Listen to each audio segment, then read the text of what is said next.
Begin by renaming the emitter Explosion and making it into a super emitter. Right now, it doesn't look like much more than a big smoky blob.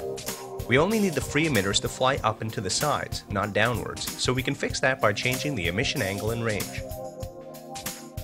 First, drop the range down from 360 to 180.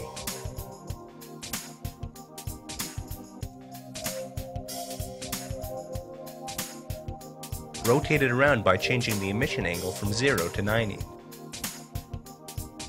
Now everything is moving the right way, but it's still too blobby.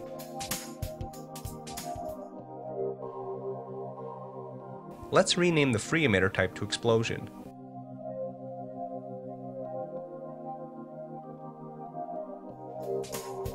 To start things off, lower the life graph from the default of 100 down to about 50.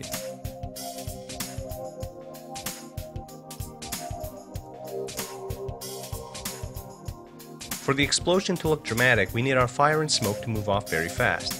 Changing the F velocity to something very high, like 750, will take care of that. Now the free emitters are flying all over the place, but we need to add some gravity. We'll do that by increasing the weight all the way up to 2000. Now the free emitters will reach a peak height and start falling back towards the ground. To vary how long each blast stays on screen, increase the F-life variation to about 100.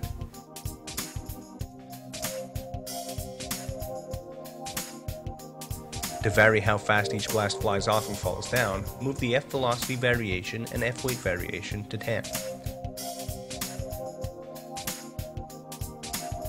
Let's drop the F-zoom down so that the free emitters fit better into our stage.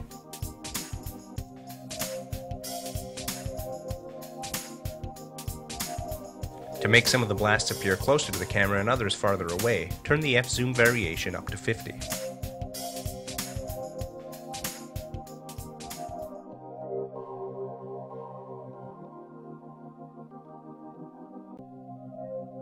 To get a speeding up and slowing down effect as each blast reaches its peak, add a key at 0.5 in the velocity over life graph and move it up to 200. Alt-click on the key to smooth out the motion. Repeat that for the zoom over life graph so that the blasts get larger as they approach the peak. We now have a steady stream of blasts coming out of the super emitter, but it looks more like rocket fire than a massive explosion. We'll need a big concentration of blast for just a few frames.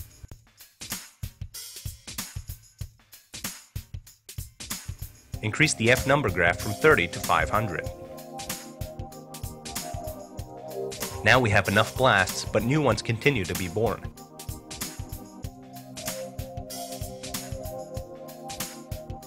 We'll fix that by going up to the super emitter's overall number graph and setting a key at frame 10 with a value of 100 and another at frame 11 with a value of 0.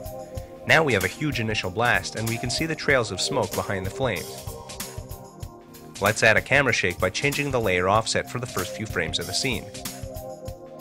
Select Offset in the hierarchy window and move to frame 2. Click off to the side of where the green offset symbol is located. Move forward another frame and do it again, this time a bit to the right of the offset.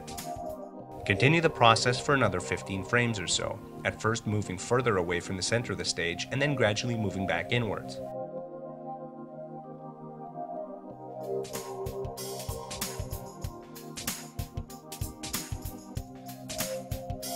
Here's a look at the final explosion with motion blur added.